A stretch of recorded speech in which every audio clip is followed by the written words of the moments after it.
Good evening, everyone. Well, I think we'll get started a few minutes after. My name is James Menzies, and I am currently the pastor at the First Baptist Church of Hope Valley, where I've been since this past October.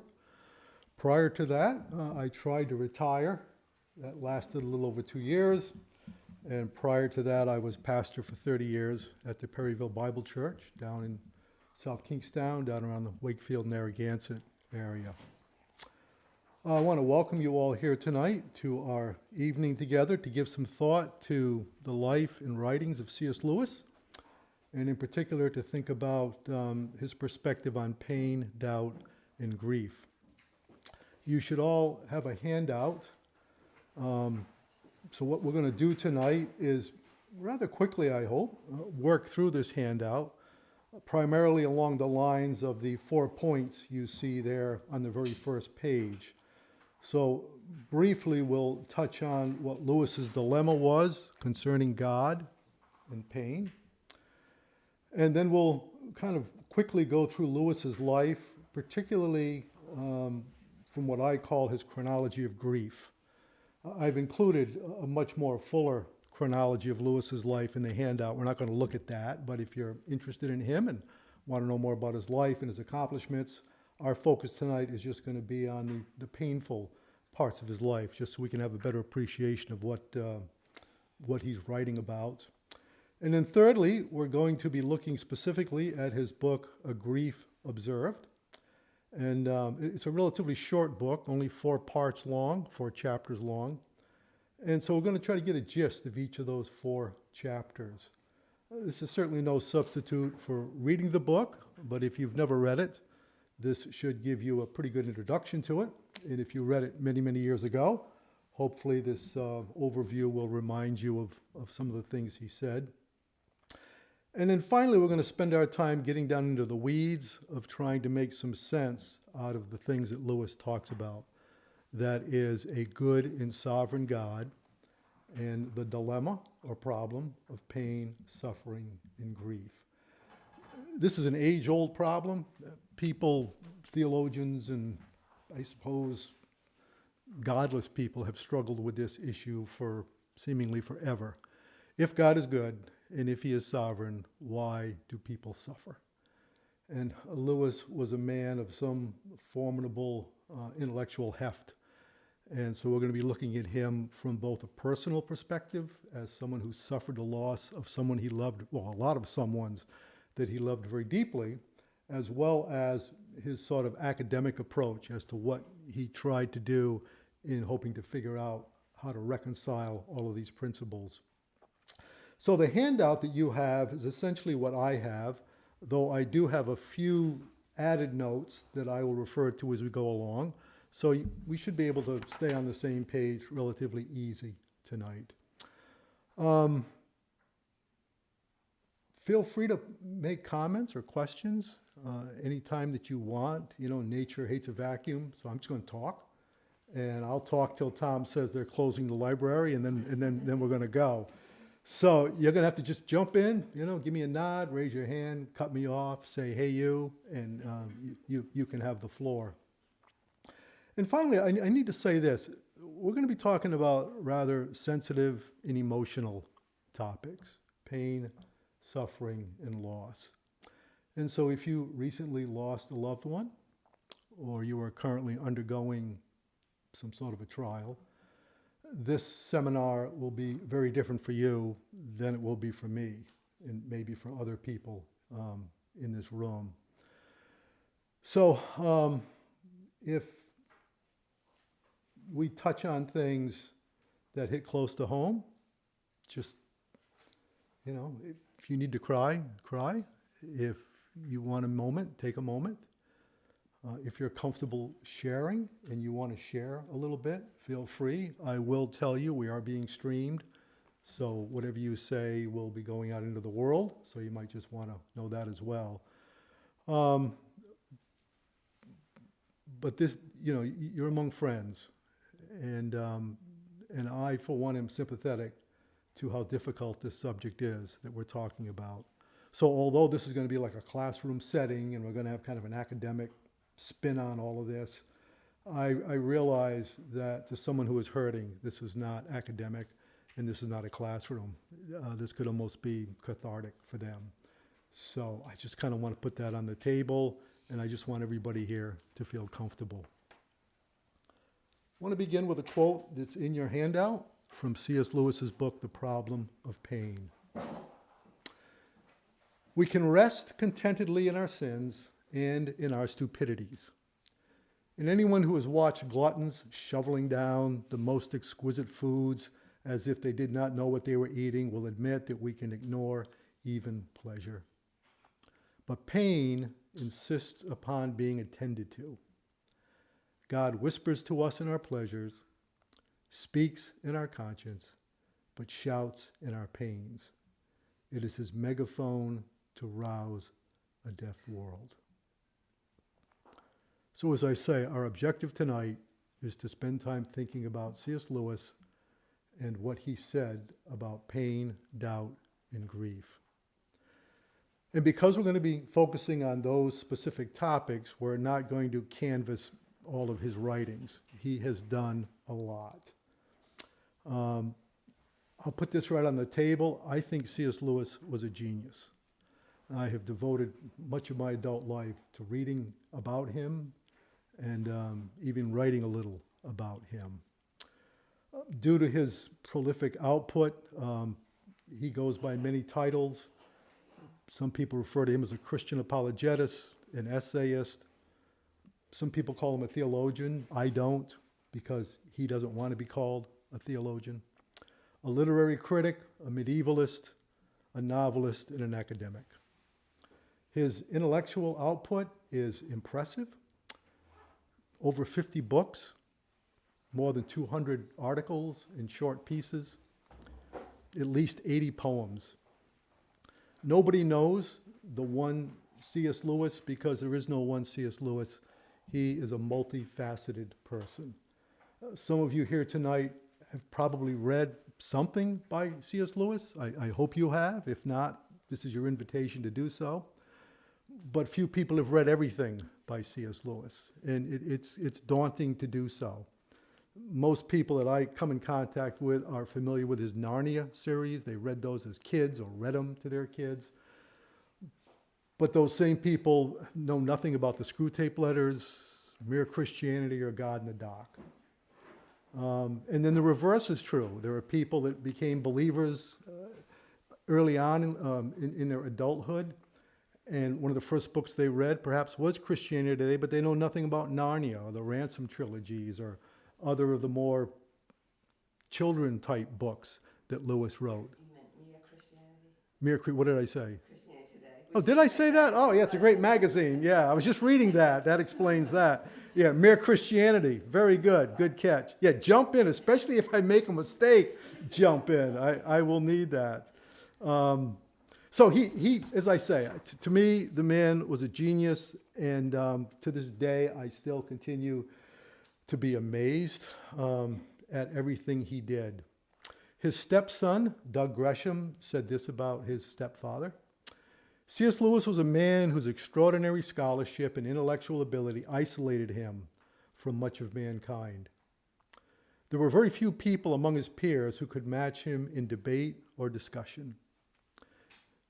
And those who could almost inevitably found themselves drawn to one another in a small, tight-knit group which became known as the Inklings, which left us a legacy of literature. So, like in 5 minutes, I've tried to sum up somebody that I could spend the rest of our lives introducing you to and having us think about him. But his life was anything but a string of successes. He suffered a lot of pain, and we'll get into that in a few minutes. So let's look at Roman numeral 1. This is Lewis's dilemma. That's my term, not his. But this is kind of why we're here tonight. This is what Lewis puts forth in his book, The Problem of Pain. If God were good, he would wish to make his creatures perfectly happy. That strikes me as reasonable. That strikes me as very human. Those of you here with children can relate to that. You live, you wouldn't say it this way maybe, but you live to make your kids comfortable. You certainly don't live to make them miserable. They may not realize that, but you do. You're not there to make them miserable. So if God were good, he would wish to make his creatures perfectly happy. And if God were almighty, he would be able to do what he wished. But the creatures are not happy. Therefore, God lacks either goodness or power or both. So this is the age-old dilemma that humans have struggled with practically since the beginning of time. How does this work? If God is good, and the Bible says he is, then it only makes sense that he would want his creatures happy. If God were almighty, Bible says he is, then he is free to do what he wants. He answers to no one. But we are not happy. We cry a lot. We suffer a lot of heartache. Some of you have watched your parents, watched children, watched grandchildren. In my 30 plus years of pastoring, I have done funerals for every age group. I've done the 90-year-olders and I've done the 1-hour-olders. And I have seen a lot of pain. I did the funeral for my mother. I attended the funeral for my father. I presided over the funeral for my brother. So I know what it's like. But some of you have probably suffered far worse than that. So what's up with that? Where is God? If he's good and he's sovereign, why do I hurt? That's the question we want to kind of wrestle with tonight. This brings us to Lewis's chronology of grief. Just a brief overview. Just follow with me. I'm going to add some details as we go along. Lewis would often refer to in his letters at the age of 4, his dog Jaxie was killed by a car. I can relate to that. Every time I read that, I remember a dog that I had. A number of dogs, in fact, but one when I was very young who was killed by a car. And I can describe that to you as vividly as if it happened just yesterday. When Lewis was 9 years old, almost 10, his mother passed away. I cannot relate to that. His mother, Florence, had cancer, and she suffered and died at home. Remember, this is 1908, where being at home with cancer was not uncommon. And so Lewis talks about it in his biography. He refers to it in some of his earlier letters.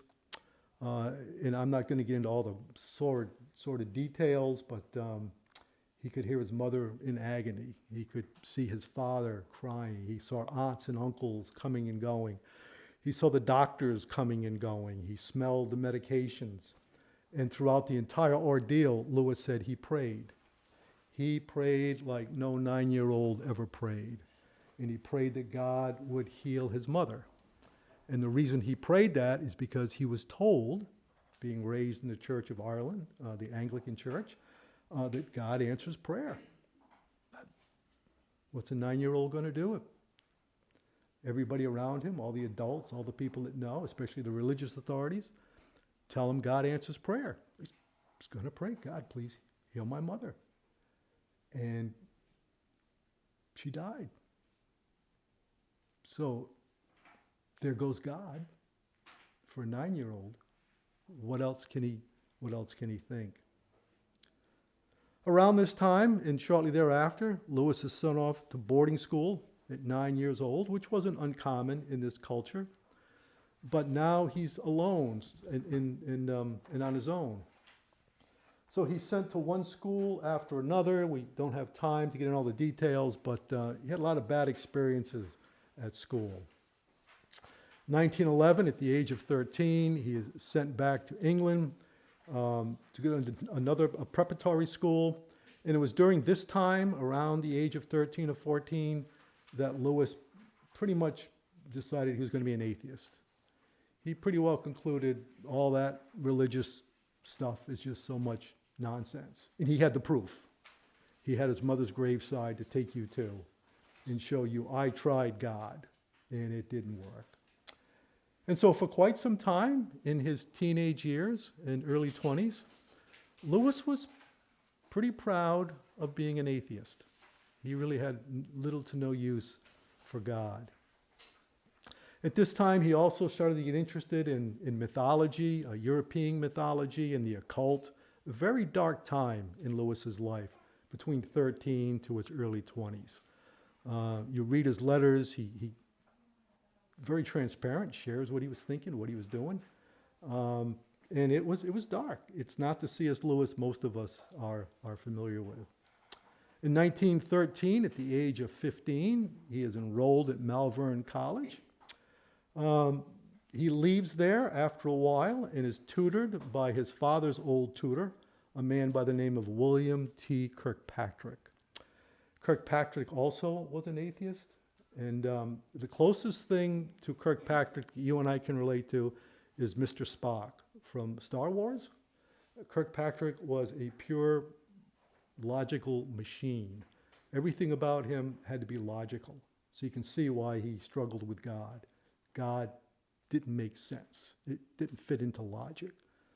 Lewis gets off the train, first meets Kirkpatrick, and just to make small talk, Lewis is what? I don't know, 17, 18, somewhere around there, 15. So Lewis is looking around, he sees the area, and he says, well, I didn't realize this place would look quite like this. He was picturing something more rural or something more city. And Kirkpatrick says, why did you think that? Lewis didn't know. Well, Kirkpatrick, if you make an observation, you got to back it up. You don't just make small talk. So Lewis immediately realized what it meant to be logical and to be critical and to be incredibly thoughtful. And that just immersed Lewis into the world of thinking. And he realized how important thinking is. And he's devoted essentially his whole life to applying his mind to all the things we're going to look at tonight. Lewis had a very difficult relationship with his father. Understandable, his mother dies when he's 9. His father didn't know how to handle it. He had now 2 sons, Warnie, the older boy, and C.S. Lewis, the younger boy. And he just sent them off to boarding schools. That's just the way he handled it. And I can appreciate that. In 1917, Lewis is a student at University of Oxford. World War I breaks out. Lewis enters into the military. And at this point, he has a roommate, a young man by the name of Edward Courtenay Francis, nicknamed Paddy Moore. And that's how he's primarily known as Paddy Moore.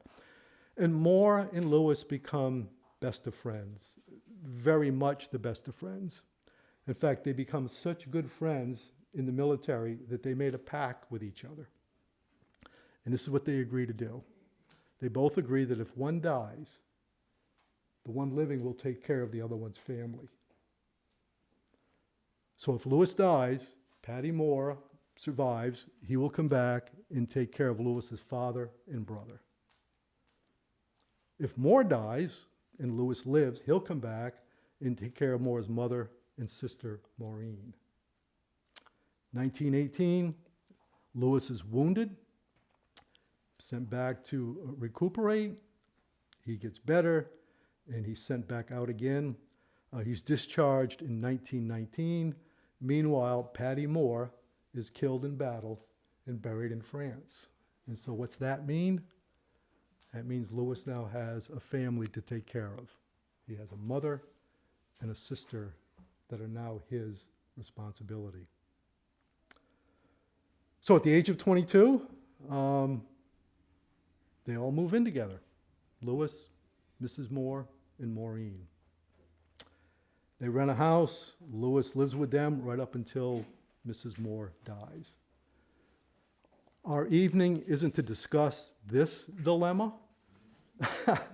A lot has been written on the relationship between C.S. Lewis and Mrs. Moore. Some people say it was more than just platonic. Other people aren't convinced. Nobody really knows. Lewis hardly mentions it.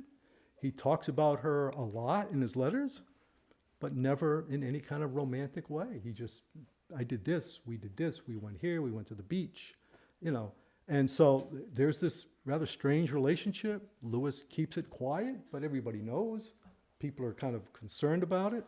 And he just stays with Mrs. Moore right up until she's put into a nursing home and right up until she passes away. And I just will say this about the relationship. The older she got, the worse she got. Mrs. Moore was a bear. She was tough, and she wore C.S. Lewis out. So all of his accomplishments become magnified in my eyes because he wrote all that stuff with her ringing her bell and yelling, I need this, walk the dog, get the wood. Oh, be thankful she's not in your life. 1956, Lewis receives the Carnegie Medal of Recognition, the last battle. And at this point, he enters into a civil marriage with this woman, Joy Davidman. Again, another sort of odd relationship. Joy Davidman was a New Yorker. She was married. She had 2 sons. She was a genius in her own right. Her marriage was on the rocks. Her husband was an alcoholic. And she wanted to meet C.S. Lewis. So she came over to England and spent time here. And depending on what you want to say, some people think she was being a bit, she was sort of hunting Lewis. Others aren't so convinced. There's a number of books about her that you can read if you want to follow up on that. After a period of time, she needed to leave. Her deportation, her papers were running out in time. So Lewis married her and made her a citizen just so she wouldn't have to go back and face the mess there. A few months after that, she was stricken with cancer. And so they had a bedside marriage in the hospital because everybody believed Joy was going to be dead within 6 months. So, you know, if you like C.S. Lewis like I do, it's really easy to kind of see the sympathetic side to this guy, that he's trying to help this woman. She's going to die pretty soon, so he does this bedside marriage with her in the hospital. If you're not a fan of Lewis, it's real easy to see a lot more going on here than kindness. You know, she's a conniving woman and Lewis is blinded and, you know, all this kind of stuff. You know, that's up to you. You can decide. I'm not here to talk about that. 1960, just before Joy's cancer comes back, it did go into remission, by the way. They take a trip to Greece. Lewis rarely left home, but that was one of the few times he did. And then Joy did die at the age of 45. So they were married for 4 years. So just think about that. Lewis didn't get married until he was 58. He'd been a bachelor a long time. He was only married for 4 years. And he thought he had found, you know, the greatest experience he could ever know, the love of this woman. She was his equal in every way. She was her own genius. She was an author. She was rough and tough, and she could debate and argue. And a lot of Lewis's friends did not like her. They did not like her. She was a New Yorker. I mean, she was rude. She just did not fit into the British way of doing things. But Lewis was just head over heels in love with her. So, you know, they would sit around and talk about books, and then Lewis would write a book, and she would proofread it, and it was a remarkable relationship. And then in 1963, November the 22nd, and if you were around at that time, like I was, that day is well known because that's the day President Kennedy was assassinated. Don't ever die when somebody really famous dies, because no one will know you're gone for like a long time. Lewis died, and it's like it didn't make any of the papers hardly, because the assassination of John Kennedy, that just dominated all the news. And it was also the day that the author Aldous Huxley passed away. So that's just a brief rundown of C.S. Lewis, a man who suffered a lot. The loss of his mother at the age of 9. The loss of his best friend, Patty Moore, while in the military. Living with Mrs. Moore was a painful experience. I can tell you that. I've read all of Lewis's letters, and some of his letters, you know, he says something to the effect, sometimes I hesitate to go home because of what I'm going to find when I get there. It was just, you know, they would hire kitchen help, and the kitchen help would quit because they just couldn't take Mrs. Moore ringing that bell. Help, come, you know, drove him crazy. So Lewis was a man very familiar with pain and with grief. So this brings us to his book, A Grief Observed. And I want to read you a paragraph written again by his stepson, Doug Gresham. This is what he says about the book, A Grief Observed. A Grief Observed is not an ordinary book. In a sense, it is not a book at all. It is rather the passionate result of a brave man turning to face his agony and to examine it in order that he might further understand what is required of us in living this life in which we have to expect pain and sorrow of the loss of those whom we love. It is true to say that very few men could have written this book. It's even truer to say even fewer men would have written this book if they could, and even fewer would have written it and published it even if they had written it. A Grief Observed is it's a very unique book. Lewis is a writer. When I have lost loved ones, I never sat down and wrote anything. I just grieved. I'd go for a walk, cry, pray. Lewis wrote. And he would just write what he was thinking and what he was experiencing, warts and all. He didn't try to make it sound Christian or spiritual or correct. He just wrote. I mean, it was like stream of consciousness. He just wrote what he was going through at the moment. It's a remarkable book. It's really not a book for the faint of heart. I've recommended it to a lot of people who've lost loved ones, but I always put this little caveat in it. Read it when you're ready to read it. Probably right now is not the best time. If you're hurting from a recent loss, this probably isn't the best time to read it. But read it in time. The title is important. Notice it's called A Grief Observed. It's not just called Grief, or it's not called The Grief. It's called A Grief Observed. And that's important because this book is simply a grief observed. It's Lewis's grief. I find it annoying when people criticize Lewis's book. You know, he shouldn't be thinking that. How could he write that? How could he respond like that? And I'm like, who are you to tell him how he's supposed to think or act or believe when he just lost the love of his life? Leave the guy. Don't read the book if it bothers you. But if you're going to read the book, just read it. Just sit down across the table from him and just let him talk and just listen to him.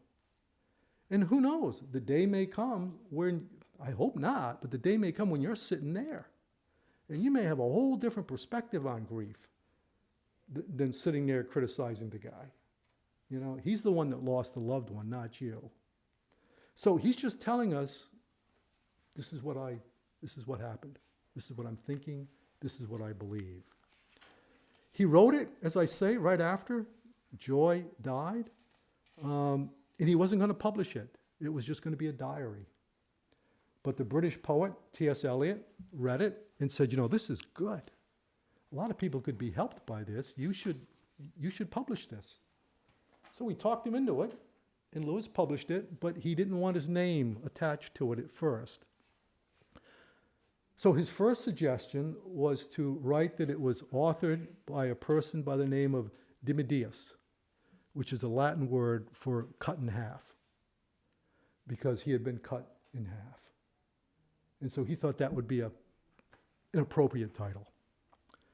T.S. Eliot wasn't a fan. He said, that's a little too creative. That's kind of distracting. Why don't you try something a little more palatable? So Lewis came up with the title N.W. Clerk, the two letters N.W. and then clerk. The N.W. stood for Nat Wilk, which was Anglo-Saxon for I know not whom, and clerk was just a word for a writer. So Lewis essentially said this book was written by I don't know who wrote it. And that's how it first came out in publication. That was a stroke of genius. That was so good. I mean, picture the scene. You go to the bookstore. Your friend C.S. Lewis lost his wife 6 months ago, 8 months ago. You go to the bookstore, you see this book, A Grief Observed by N.W. Clark. You pick it up, you're skimming through it, and you say, wow, this would be a perfect book for Lewis. He just lost his wife. And a number of people gave Lewis this book as a gift. And they said, you've got to read this. This guy is good. He went through what you're going through. You've got to read this. I don't know how Lewis responded to that, whether he laughed or I don't know, whether he winced. I don't know. But it worked. Nobody knew. Well, I can't say. I think his closest friends probably could see. They knew how he wrote. They probably knew it was him. But he had a lot of people fooled for a long time. And then later on, it came out in his name. So let's look at the book for a few minutes. A Grief Observed. It consists of 4 parts or 4 chapters. And I've just thrown some excerpts in here, and we'll just look at them rather quickly. The titles after each chapter, they're not original. Walter Hooper put those in his book, C.S. Lewis Companion and Guide. I added them here because if you're not familiar with the book, at least you've got 3 or 4 words to hang your thoughts on. Oh, okay, this is what this chapter is about. Chapter 1 or part 1, Hooper calls The Trough of Despair. These are the 2 opening paragraphs for the book, A Grief Observed. No one ever told me that grief felt so like fear. I am not afraid, but the sensation is like being afraid. The same fluttering in the stomach, the same restlessness, the yawning. I keep on swallowing. At other times, it feels like being mildly drunk or concussed, a concussion. There is a sort of invisible blanket between the world and me. I find it hard to take in what anyone says, or perhaps hard to want to take it in. It is so uninteresting. Yet I want the others to be about me. I dread the moments when the house is empty.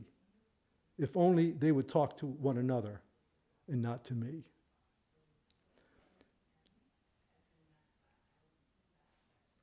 Lewis almost speaks in contradictions. I want to be alone, but don't leave me alone. I don't want to sit here quietly, but don't talk to me. He is acting like someone or thinking like someone who is mildly drunk or had a concussion. All the ground has come out from under him and he's in free fall. And he just doesn't know, he's never been here before. He doesn't know what to do with it. But he's got the ability to write that down.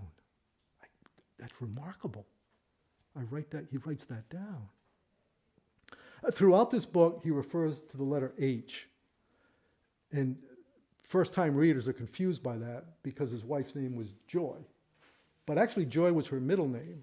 Her first name was Helen. But she liked the name Joy, so she always went by that. So Lewis just refers to her as H. So if you ever read the book, you'll see him talking about H all the time. It's a very deep, dark book chapter, this first chapter. He writes, meanwhile, where is God? This is one of the most disquieting symptoms. When you are happy, so happy you have no sense of needing him, so happy you are tempted to feel his claims upon you as an interruption. If you remember yourself and turn to him with gratitude and praise, you will be, or so it feels, welcomed with open arms. But go to him when your need is desperate. When all other help is vain, and what do you find? A door slammed in your face, and a sound of bolting and double bolting on the inside, and after that, silence. You may as well turn away. The longer you wait, the more emphatic the silence will become. There are no lights in the window. It might be an empty house, but was it ever inhabited? It seemed so once, and that seeming was as strong as this. What can this mean? Why is he so present, a commander in our time of prosperity, and so very absent a help in our time of trouble? Maybe you've never felt that. Good. I hope you never do. But there's no guarantee that you won't. And if you do, you're in good company. You'll be there with C.S. Lewis, and you'll be there with somebody who says, my God, why have you forsaken me? You'll be in good company. It's just that you're going to feel very much all alone. And so that's the first chapter. Those are just a couple of paragraphs. It's a tough slog. That's why I say, when I send it to people, I say, don't necessarily read it now, but read it someday. It'll benefit you. Then we come to chapter 2, or part 2, beginning the climb. And here, a little bit of reason begins to peek through. It's still very raw, very emotional, but now you hear Lewis thinking a little bit more and emoting a little bit less. People tell Lewis, Joy is okay, she is in God's hands. And Lewis writes, because she is in God's hands? But if so, she was in God's hands all the time. And I have seen what they did to her here. What, do they suddenly become gentler to us the moment we are out of the body? And if so, why? If God's goodness is inconsistent with hurting us, then either God is not good or there is no God. For the only life we know, he hurts us beyond our worst fears and beyond all we can imagine. If it is consistent with hurting us, then he may hurt us after death, as, it should be as there, as unendurably as before it. So you can see Kirkpatrick's influence coming out here. Lewis is being very logical now. He's looking at life as well, the way all of us look at it. We've only got this life to look at. And look at it. It's often nothing to write home about. Suffering and pain and warfare and disease and children dying and leukemia and cancer and car accidents and drowning and plane crashes. And this is God's hands? So why is it better later if God doesn't change? How do we know it's better later? Are we just making all this up? So he's struggling with this. And this troubles a lot of people. Lewis goes on. Why do I make room in my mind for such filth and nonsense? Do I hope that if feelings disguises itself as thought, that I shall feel less? Aren't all these notes the senseless writings of a man who won't accept the fact that there is nothing we can do with suffering except to suffer it? Who still thinks there is some device, if only he could find it, which will make pain not to be pain?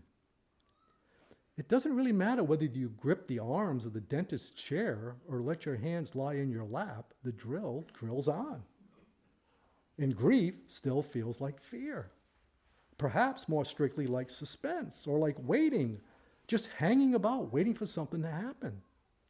It gives life a permanently provisional feeling. It doesn't seem worth starting anything. I can't settle down. I yawn. I fidget. I smoke too much. Up till this, I always had too little time. Now there is nothing but time. Almost pure time, empty successiveness. One flesh, or if you prefer, one ship.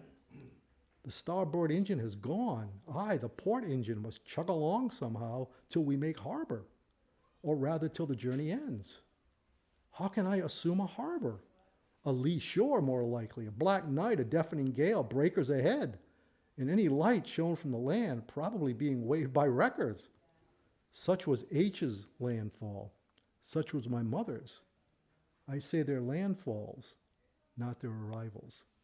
So he's trying to reason through this. He's trying to make sense of this. He's using all this pictorial language about ships and engines and harbors because he's trying to find something in the everyday that he can relate to, that he can take all of these thoughts and make them a little bit more concrete. So he's struggling, but he's trying to reason his way through grief. Chapter 3, a slow ascent. Now he's moving more into thought and less into emotion.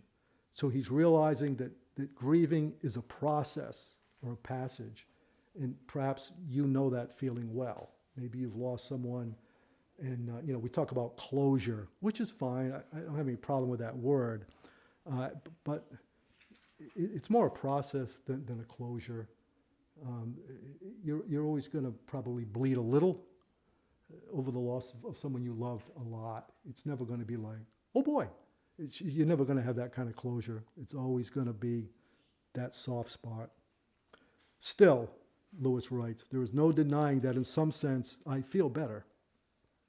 And with that comes at once a sort of shame and a feeling that one is under a sort of obligation to cherish and foment and prolong one's unhappiness. I've read about that in books, but I've never dreamed I should feel it myself. I am sure H wouldn't approve of it. She'd tell me not to be a fool. So I'm pretty certain would God. But what is behind it? I can relate to that, not personally, I don't think, but I've talked to people who have lost loved ones. And look, if you're here tonight, I want to be careful with my comments, but I've been to people's homes where the room is never opened. The bedroom is still, the child died at 10, and 20 years later, the room is still like a 10-year-old room. They're hanging on to it. I've talked to people at gravesides. For 30 years, I lived across the street from a small cemetery, and I used to like to walk at night, and sometimes I would see somebody sitting in the graveside, in the graveyard, and I would go over and talk to them a little bit, and they were having a conversation with the deceased, telling them about their day or about their week, and asking them questions, bringing them up to speed on the latest news or whatever.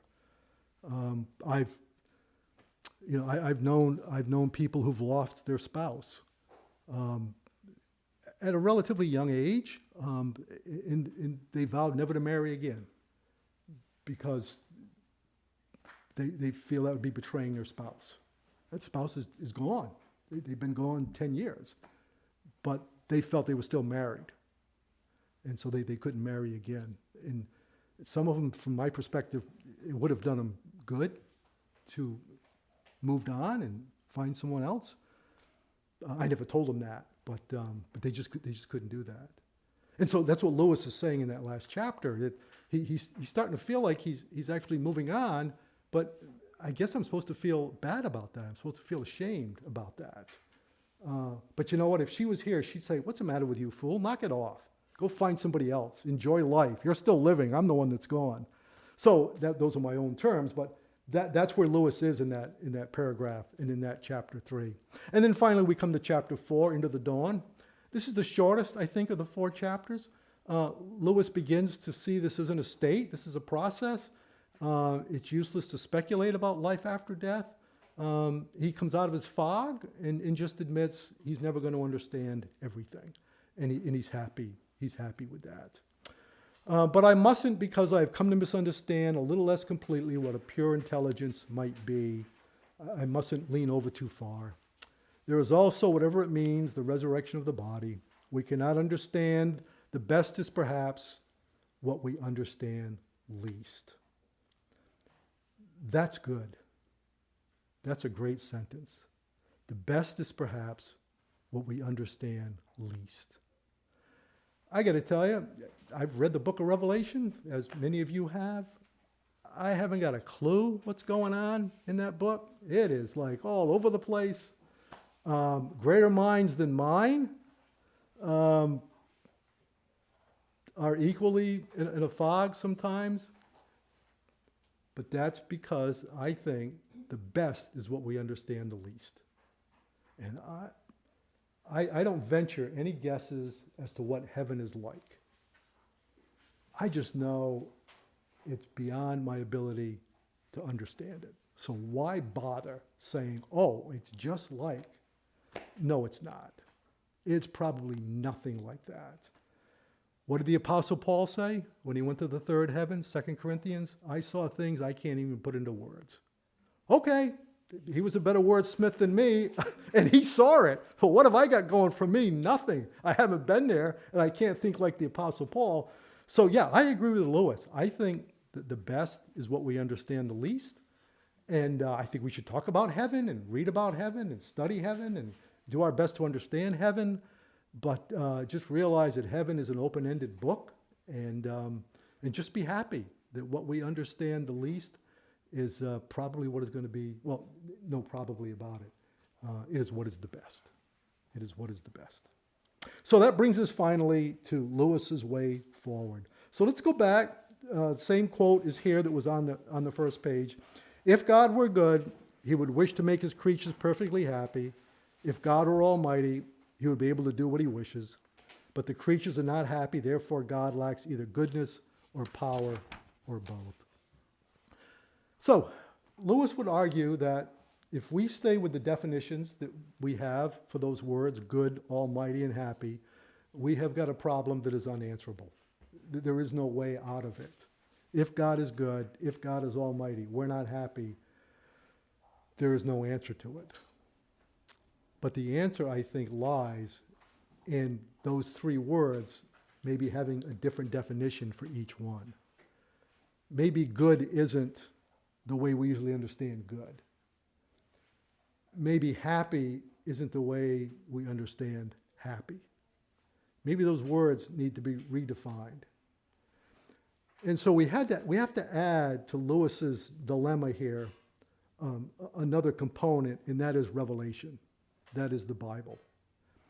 We have to let God define for us what is good, what is happy, what it means to be the Almighty. And then we'll spend the rest of our lives trying to come around to understanding how God understands those concepts. As we do that, we're able, as Lewis did, we're able to make some progress out of this dark night of the soul and come to a better understanding of what we're going through and why we're going through it. I quote to you from Isaiah 55, rather familiar passages. For my thoughts are not your thoughts, neither are your ways my ways, declares the Lord. For as the heavens are higher than the earth, so are my ways higher than your ways, and my thoughts than your thoughts. You can use whatever analogy you want. You can use the child to the parent. I mean, there are things parents talk about all the time. Their kids are clueless. They don't understand. How the stock market went down today. What? I don't even, what is the stock market? That's all right. You'll understand it in time. But at this moment, they're just words. Stock market's just words. Well, that's God, God's thoughts and God's ways to our ways. So, without taking anything away from the suffering, we see this 9-year-old boy's mother dying of cancer.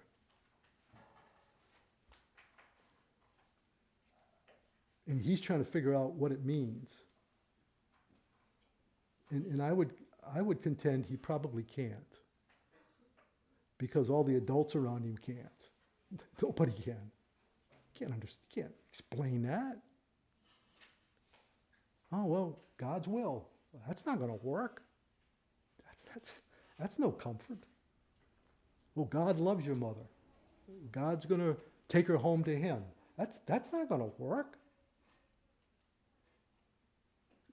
God's ways and thoughts are higher than our ways and thoughts. So even if that doesn't answer anything, it at least gives us a direction to go in. To say, okay, this is like really bad. This is really painful. This is really dark. But this isn't really all there is. There's evidently more going on here than I'm aware of. I'm not saying that's a lot of comfort, but that's comforting. It's good to know that there's more going on here than the death of my mother to some horrendous disease. That can't be the end. It's not. That's not the end. God's ways and thoughts are higher than ours. And Lewis is in Grief Observed, this is his agony, this is his struggle. He is trying to understand God's thoughts and God's ways, and he can't, because God's thoughts and ways are higher than ours. Even a smarter guy as C.S. Lewis, he could not suddenly possess the mind of God. There was just still that chasm. But you can hear him in that book just crying out, why is all this going on? Is this it? You bring me out of my shell, you introduce me to this woman, what, to take her away like that? That's it? What kind of a good God does that? I'd have been better off if I never met her. No. If you'd have been better off not having met her, you wouldn't have met her. But somehow, though you can't see it maybe right now, you're better off having met her, even for 4 years.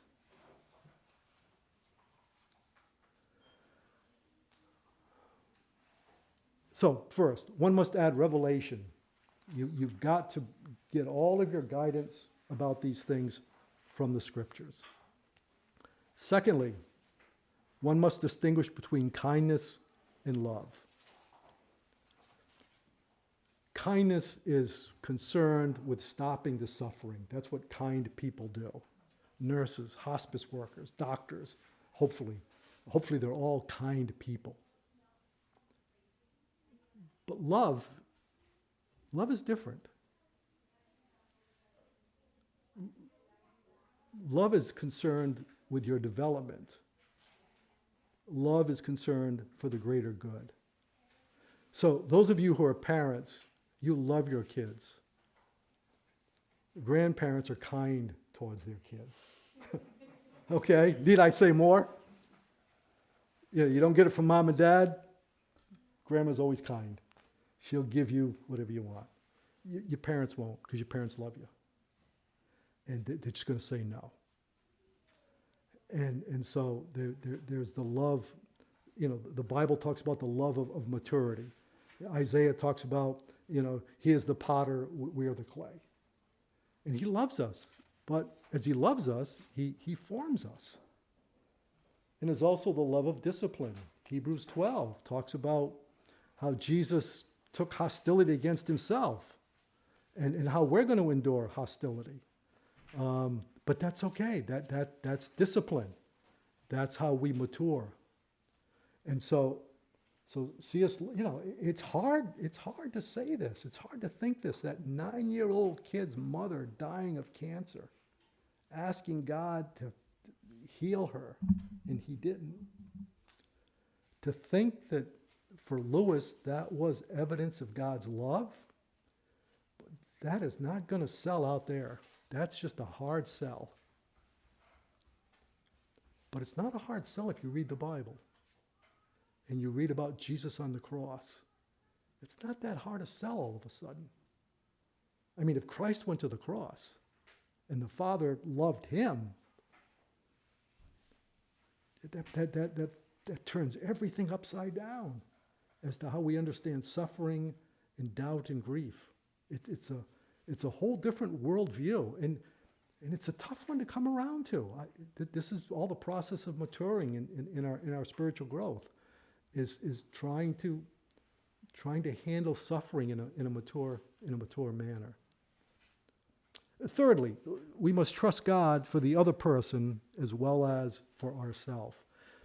This is equally hard, I think.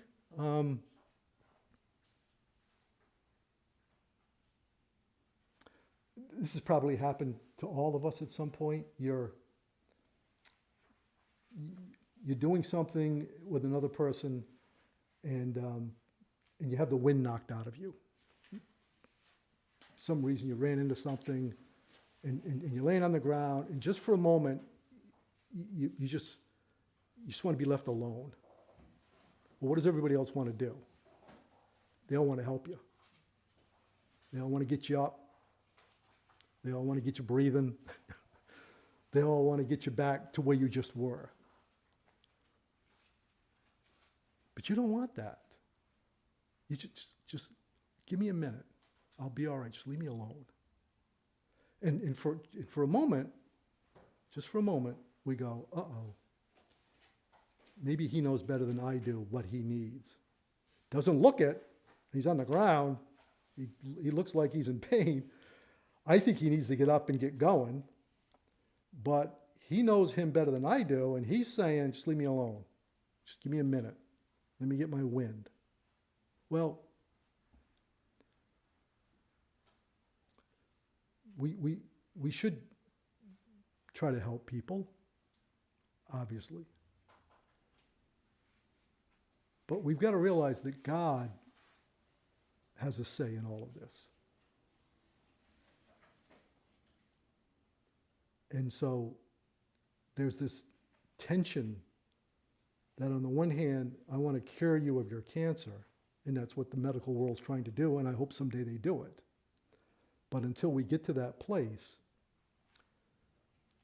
we're going to keep trying, but I got to realize that God has the ultimate say in this. And this may not work out the way I think it should. I got a call from the hospital years ago, and they said, can you come down right now? I have a family here whose mother is on life support, and we feel we're going to have to take her off.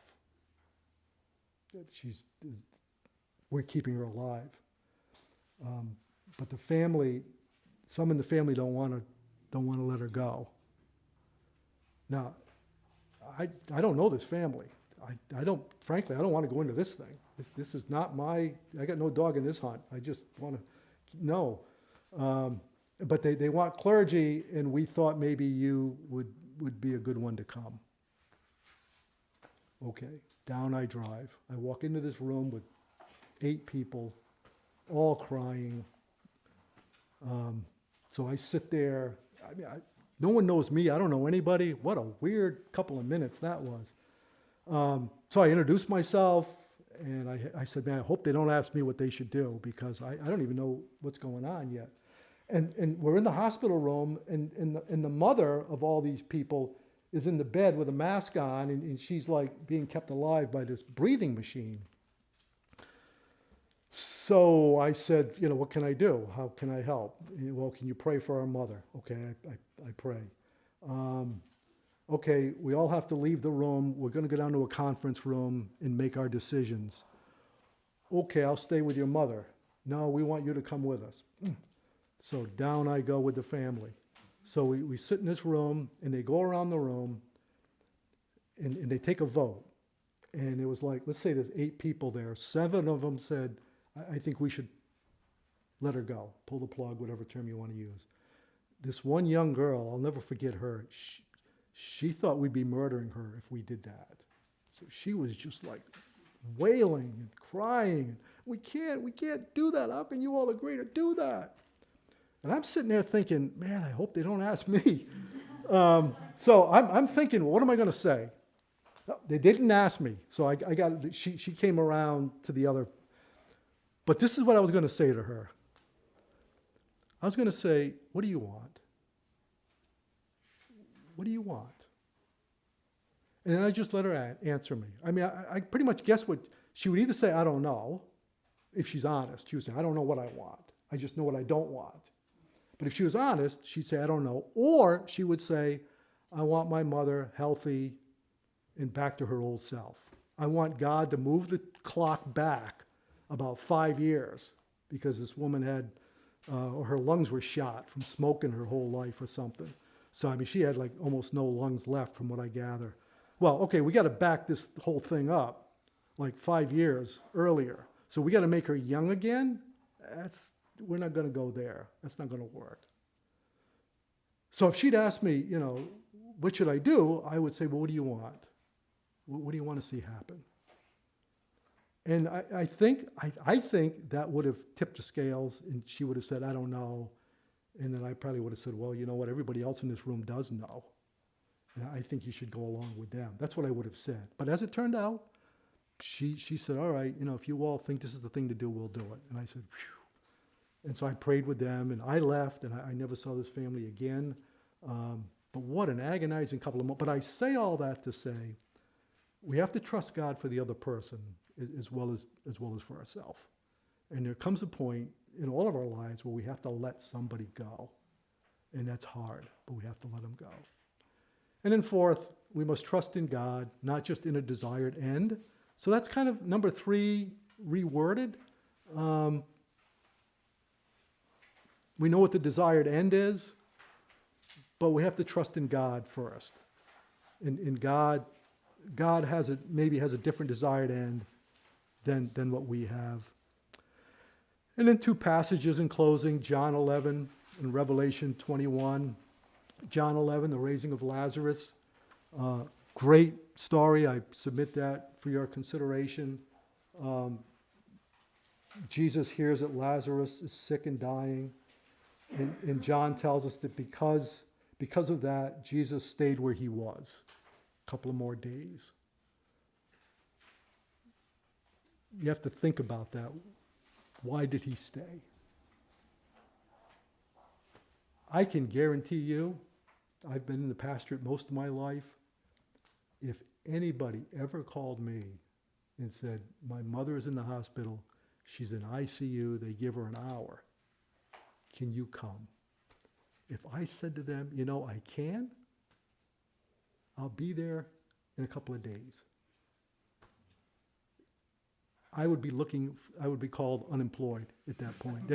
They would get rid of me in a heartbeat, as they should. You don't stay where you are when someone's dying. Jesus did. Why? Because he loves them. John 11 says, because he loved him, he stayed where he was. You've got to figure that out. That's a wonderful passage that we've got to figure it out. And then Jesus goes on to say that this isn't unto death, and yet Lazarus died. So you got to figure that out. Did Jesus miss that one? No. He was just saying that the death isn't the end. This isn't unto death. This is unto other things.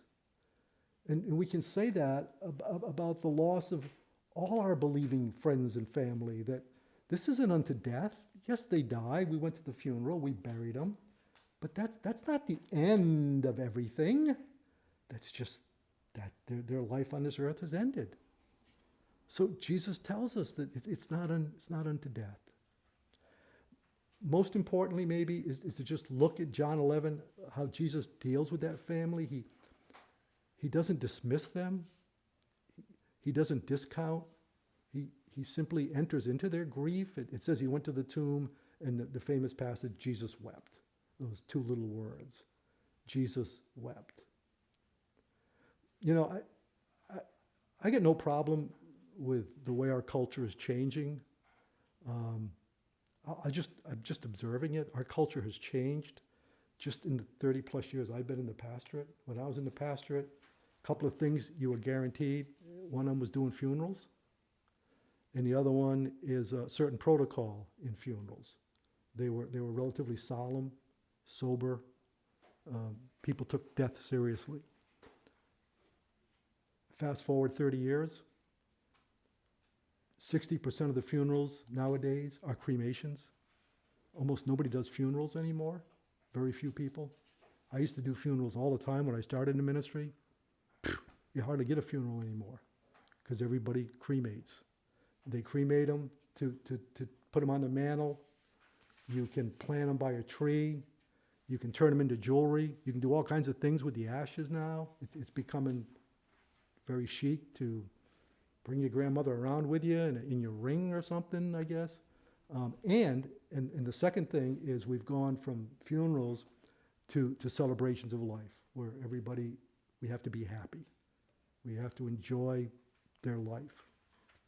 So there's very little room to grieve anymore. And I feel bad for people because I go to these celebrations. I get invited. That's fine. Like I said, I got no axe to grind. But I'm always looking for the person that's trying to grieve, and just go over and talk to them and say, you look like you're really missing them. And hang on, because they finally have an avenue to kind of let all that stuff out.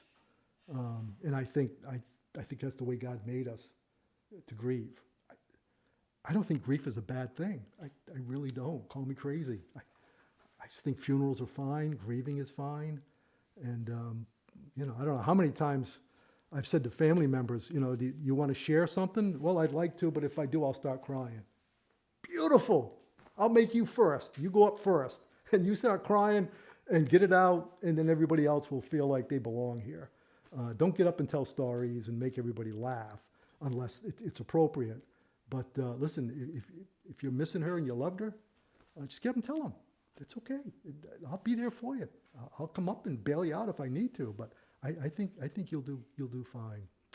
And then sixth and finally, and on this we close, realize that there was a happy ending for the believer. Revelation 21. You can go home and read that. It's a great passage. I'm not going to take the time to read it all now. And so I just want to end with this from God in the Dock from C.S. Lewis. This is good. If you think of this world as a place intended simply for our happiness, you find it quite intolerable. Think of it as a place of training and correction, and it's not so bad. Imagine a set of people all living in the same building. Half of them think it is a hotel, the other half think it is a prison. Those who think it is a hotel might regard it as quite intolerable. Those who thought it was a prison might decide it's really surprisingly comfortable. So that what seems the ugly doctrine is one that comforts and strengthens you in the end. The people who try to hold an optimistic view of this world would become pessimists. The people who hold a pretty stern view of it become optimistic. God in the Dock. That is such a great observation. If you think this life in this world is intended simply for you to be happy, I wouldn't blame you if you're a little grumpy tonight. I'm sure I didn't make you happy. I'm sure of that already.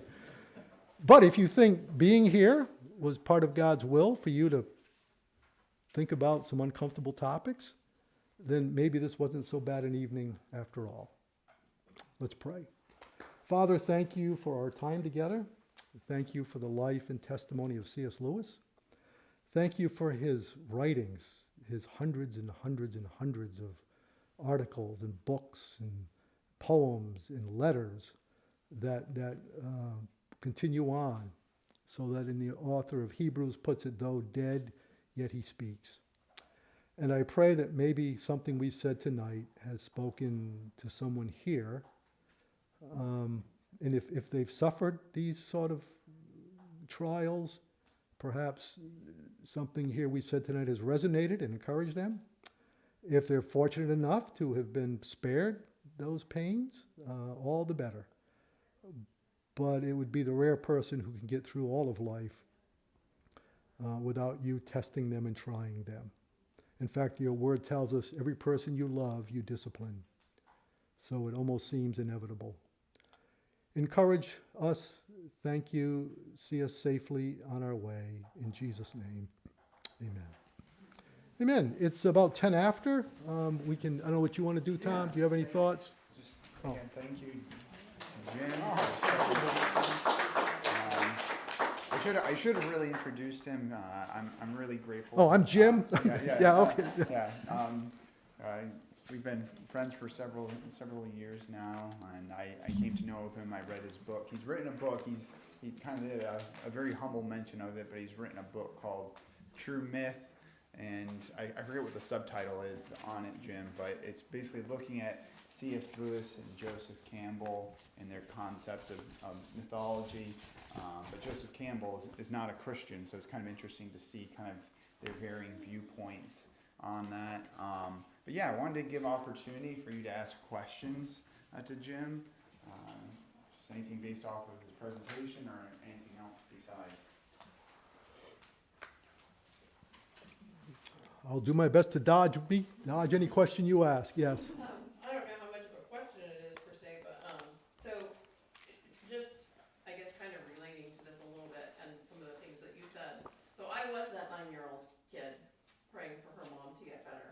mom didn't have cancer, but she did have multiple sclerosis before they knew all the stuff that, you know, they do now.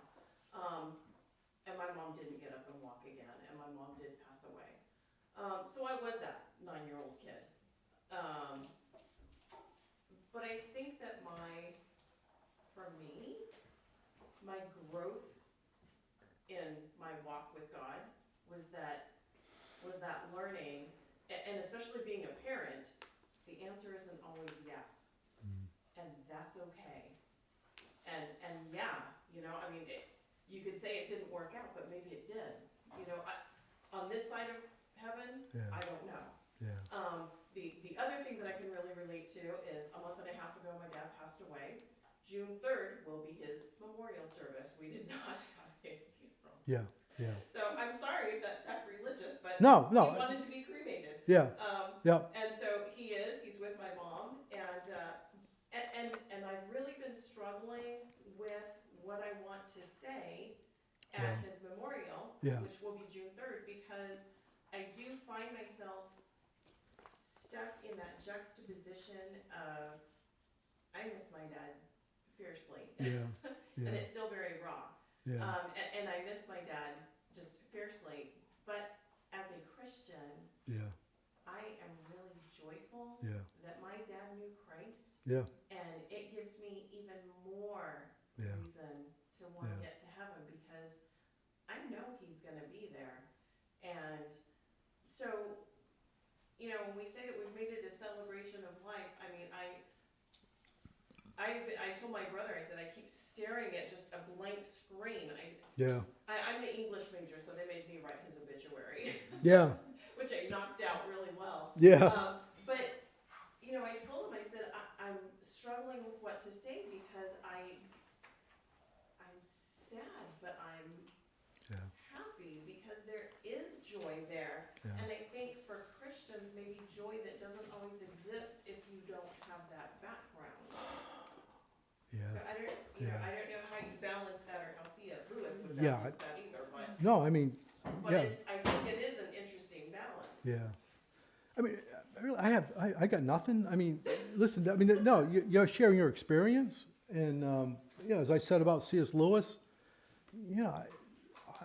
I don't touch people's experiences. Yeah. I mean, if they're making some erroneous theological statement, but even then, in grief, I tend to let a lot blow by me when they're grieving, Now, if a year later they come back and say, I think you're still up there fishing, I might go, we should talk about that a little bit, because now the dust is settled.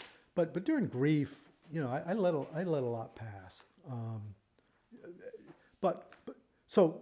really haven't. The only thing I just want to comment on, just so I'm not misunderstood, my comment about funerals versus celebrations of life that was more of a cultural indicator comment than it was a personal thing. I just wanted to get that on the table.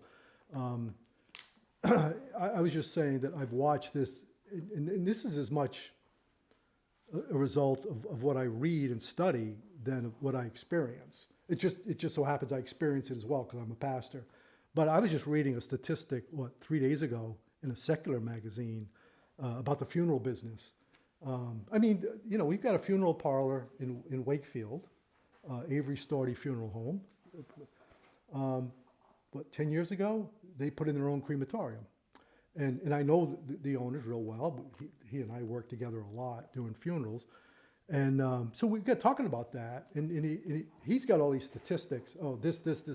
He goes to these different funeral director conferences and stuff. And they told him, look, if you don't have a crematorium, you'll be out of business in 5 years, because nobody's doing funerals anymore. So you can send the body to the crematorium, like here you send it to Providence, kind of thing, but you're not going to make any money on a funeral anymore because people don't want caskets, they don't need wakes. So you got to get with the program. I mean, it sounds coarse, but that's. So they put in a crematorium, and now they get all that business. Not to sound crude, but so that's just a business perspective. That's just a cultural indicator. Now, we could get into the philosophical aspect of it. What does this say about our country, post-Christian America? our views about death, which bumps into our views about life and living and God and all these religion and all that kind of stuff. But yeah, I don't, well, as I said, I've gone to celebrations of life. People have them all the time nowadays. And if you have a problem with that, you got a problem, because that's just the way it is nowadays. So it wasn't a bump against it. It was just an indicator, as opposed to Lewis's mother dying at home, in 1900. So our culture is shifting, and this seems to be the way we're going as far as death goes in the future. And the crematorium thing, the ashes, doing things with the ashes, they're getting more and more creative all the time. It was a little creepy that they kept asking us if we wanted to do something special. We were like, no, just Yeah. put it with my mom. Yeah, We're good. yeah. They have niche funerals now. So even if you cremate, you can get a coffin, and they'll make you a coffin to look like his favorite hobby. So if he was into NASCAR, you get a NASCAR casket, and you got all these NASCAR flags in the room. Listen, we might respond by laughing. We might respond by saying that's creepy. Okay. But what are you using as your standard? I guess you're using your past or what you're comfortable with. Well, this is what they're comfortable with. In fact, this is what they want. And they're laying out some big bucks to have this, by the way. So, the Christian, always ever evolving and trying to learn from his culture, has to kind of figure out biblically what he's going to do with that. So like when I do a funeral, I never talked to Tom about this, but when he does a funeral, I have certain ground rules. I'm not going to wear a clown suit, at a funeral, or do something, and I'm not going to let the family do anything really dopey or anything that violates my conscience. So I sit down with the family and I talk to them. And, I've had people, oh gosh, I've had them, they want to play a song. Okay, that's always dicey, what's the song, And so sometimes I know it, sometimes I don't. I got to go home and listen to it and just see if the words aren't going to be profane or something, They think it's great, so I got that working against me. But I reserve the right not to do this service until the very end, after I realize what we're all going to do.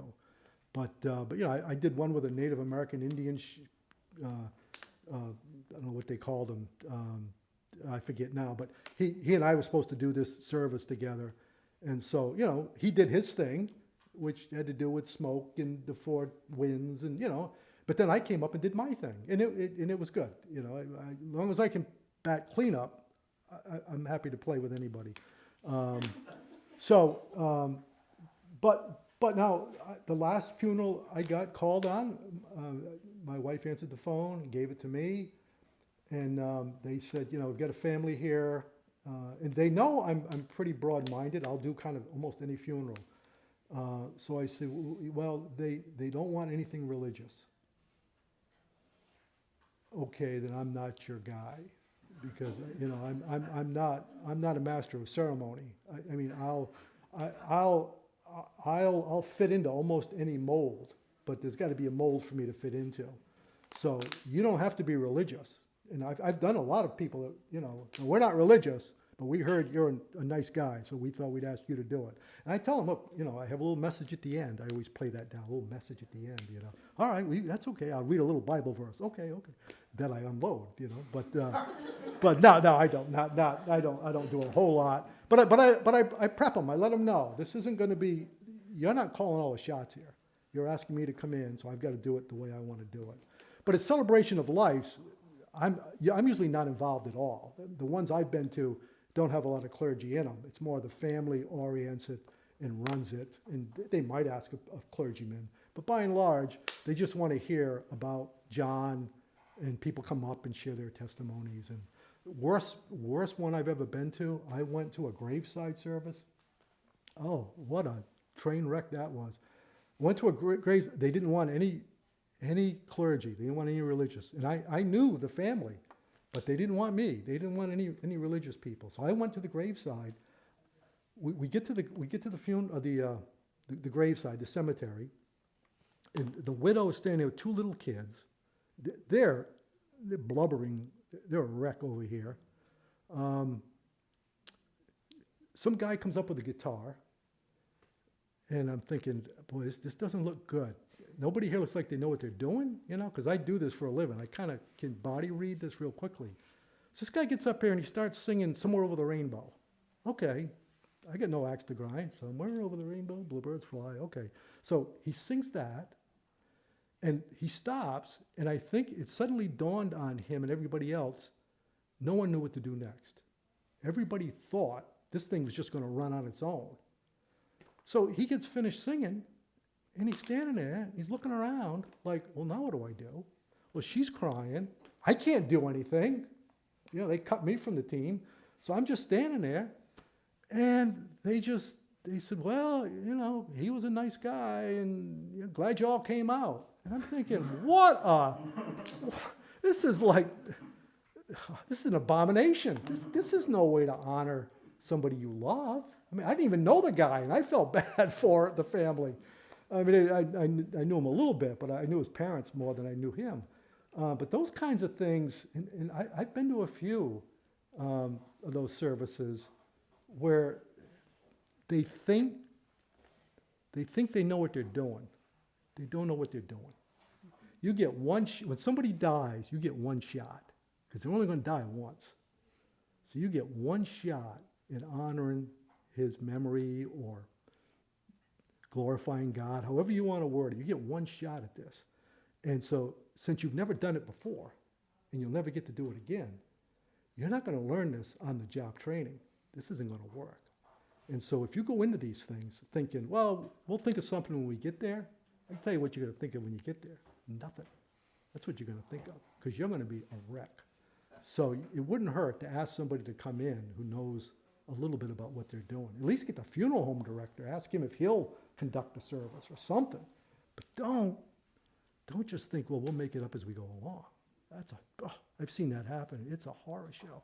And I still remember that service. It was terrible. Other questions? That's my wife.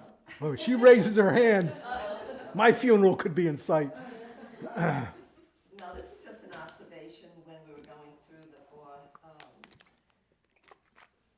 stages, I would call them, the processes that Lewis went through as he observed his grief. And you know, I'm sure a lot of the grief he observed through the death of his wife, Joy, a lot of the grief that he had when he was only 9 years old, I'm sure some of that might have meshed together, you know, for him. I'm not sure how that sort of played out with him. I mean, that was such a trauma for a 9-year-old to go through that kind of grief, and then to go through a similar great loss and through similar circumstances with both cancers.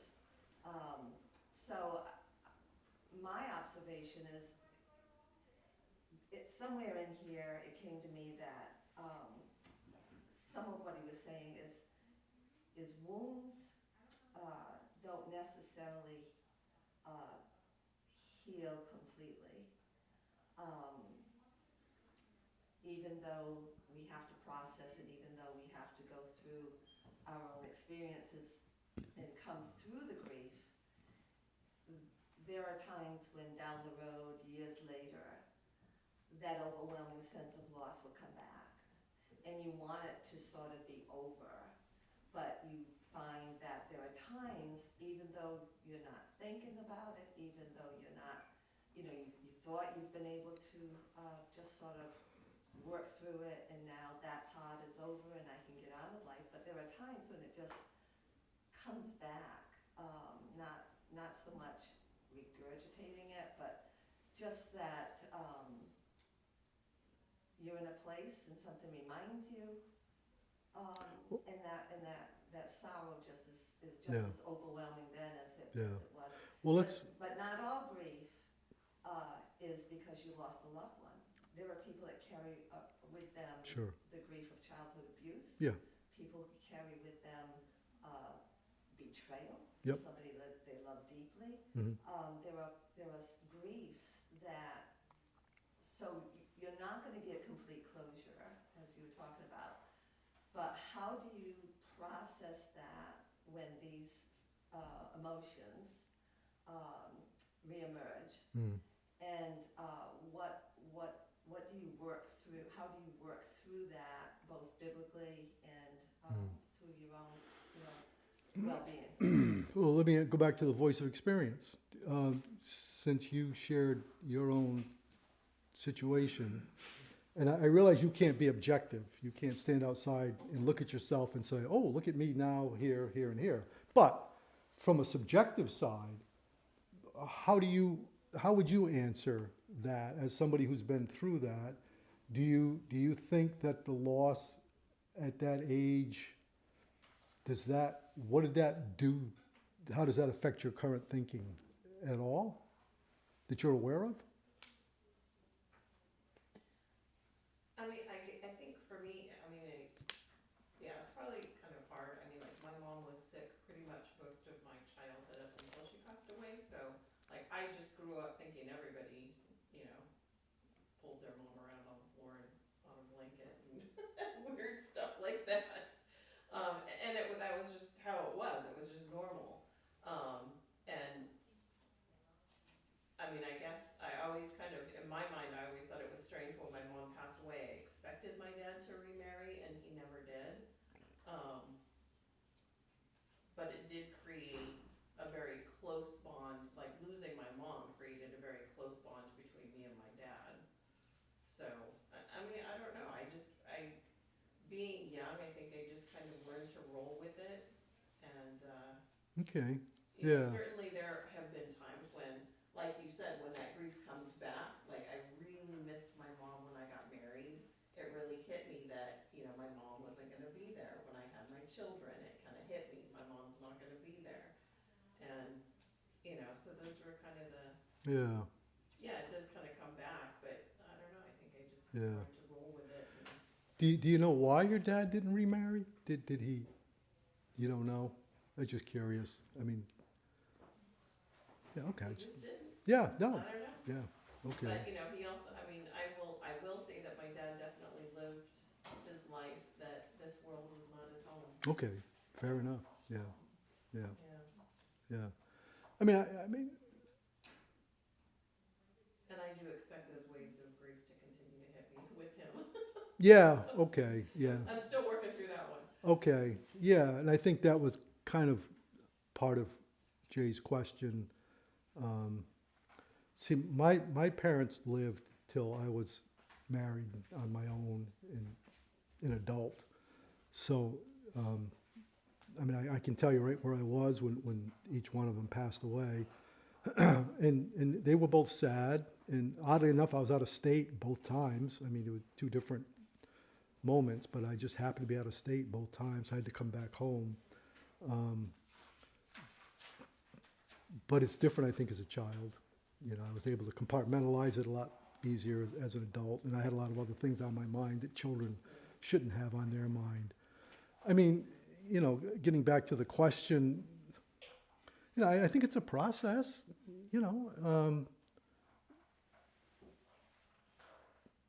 reading this book would, I think, be a big help to somebody who's still hemorrhaging over the loss of a loved one.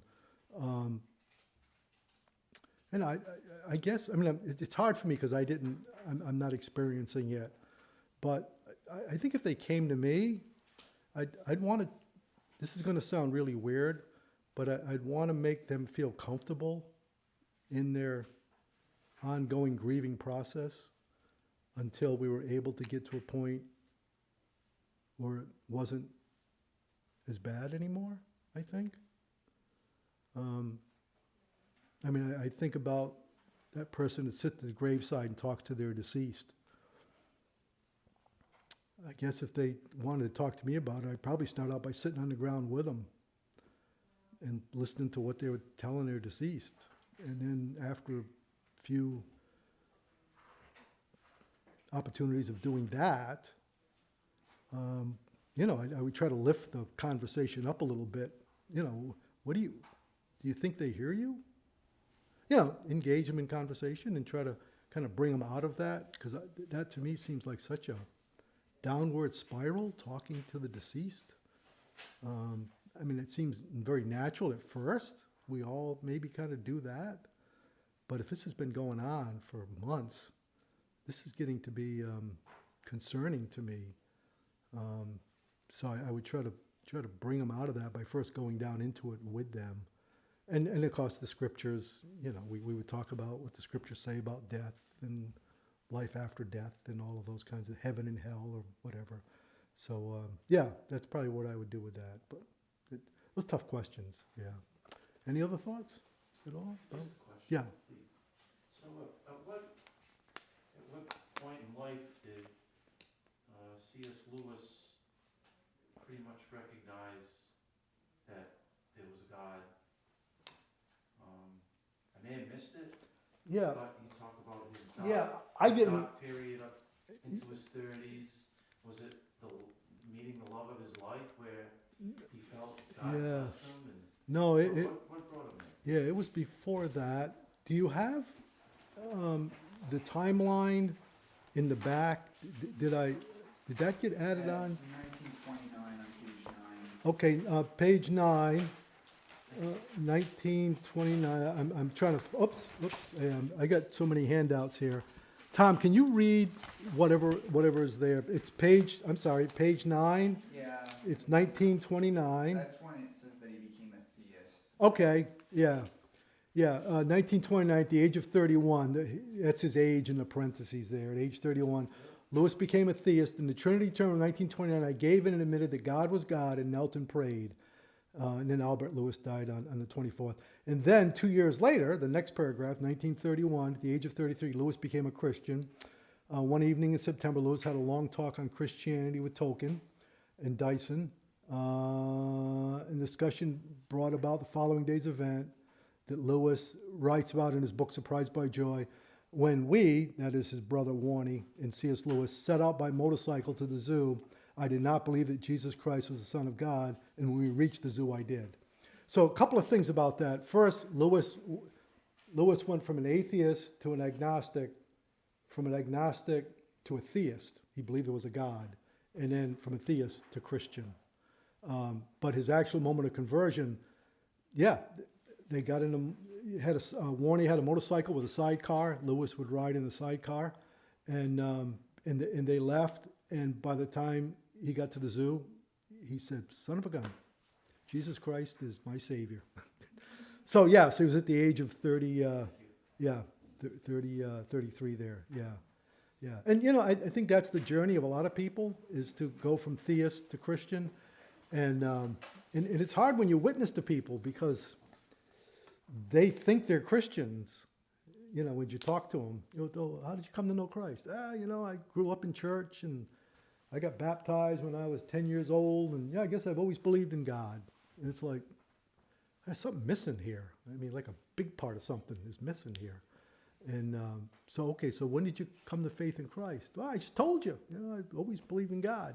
We were talking past each other, So Christians witnessing to theists it's a whole other kind of conversation, because they get the same dictionary but a different lexicon. They're using all the right words, but they get different meanings to all the words. So you got to kind of figure out what they mean by that. Very good. All right. Yeah, Jay? Yeah, I just wanted to sort of finish in the process of the thinking about suffering. Yeah. And when we go through suffering. But what had helped me a lot with different times of great sorrow, there's a verse, and I wish I'd memorized the passage, but I know that there's a verse that says that even Christ had to learn obedience through the things he Yeah. suffered Hebrews. in Hebrews. Yeah. And that just gave me comfort, Yeah. because if the Son, whom, is God himself, but if the Son in the flesh learned obedience to God, his Father, through the things he suffered, then that purpose of suffering has to be for our greater good. Because why would we as just servants in his creation, why do we think, as Christ said, the student's not above the teacher? Yep. And in this area, of suffering, even Christ Yeah. suffered. Yep. And he somehow, and I'll never understand this, because he was always obedient. Yep. But yet somehow it made that obedience complete. Yeah. And there are things I just don't understand there. But that helps me. Yep. In knowing that there's a greater picture Yeah. that I can't know now, but that suffering has great purpose. Yep. So I just wanted to share that. Okay. I think, I've yeah. got one last question. I've been saving it. So Oh, man, this sounds like a gotcha question. No, it's not a gotcha Okay. question. But as you were speaking, a quote from C.S. Lewis came to mind from his book in Mere Christianity. Mhm. Mere Yeah, Christianity. not Christianity Today, Not mere Christianity. Christianity. Yeah, Where he says God can't give us peace and Yes. happiness apart from himself because there is no such Right. thing. And I guess I was wondering if he would contend that it is in the midst of that grief and suffering that we actually come to know God truly, and that maybe these other forms of happiness that we seek to satisfy our lives that actually obscure us to obscure who God really is, and that maybe that's part of the process of us coming to know Him. yeah. Yeah, I mean, I always hesitate to answer, do you think C.S. Lewis would think something? Yeah, yeah. All we can do is go on what he wrote. But that certainly sounds, in keeping with what he said. I wish I could remember. He wrote something about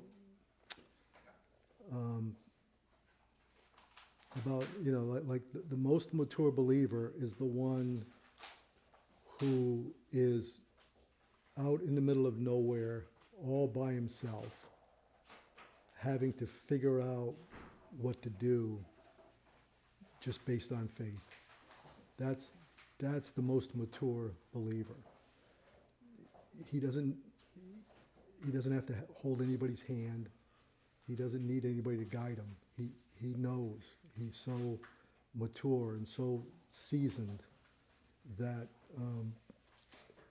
Lewis doesn't say it like this, but essentially God can leave him by himself and he'll be fine.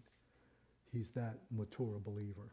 But you don't, unless you're that mature believer, you don't want to be like that. You don't want to be counting on your own maturity. But isn't that how life is? I mean, you give your kid the car keys because if they don't know it by now, they don't know it. And they are at that point, you put them in the military and you send them, you trained them, and now they're going to be all over there by themselves fighting the enemy. I mean, isn't that what maturity is? It is the culmination of everything you've experienced and learned, and now you're gonna get tested, my boy. So, I don't know how many times I've had somebody teach me something, and then they say, "Okay, you're on your own. I'll be back." And it's like, I don't know. I don't like this, but he thinks I can do it, so I guess I can do it. So maybe God, humanly speaking, says, you can do this. And he leaves us alone to do it. But boy, I don't want to be there. But we're all there at some point, it seems to me. So, okay, that's it, Tom. Again, Jim. All right, thank you, Tom. All right. Thank you, everyone. That was good. I enjoyed that.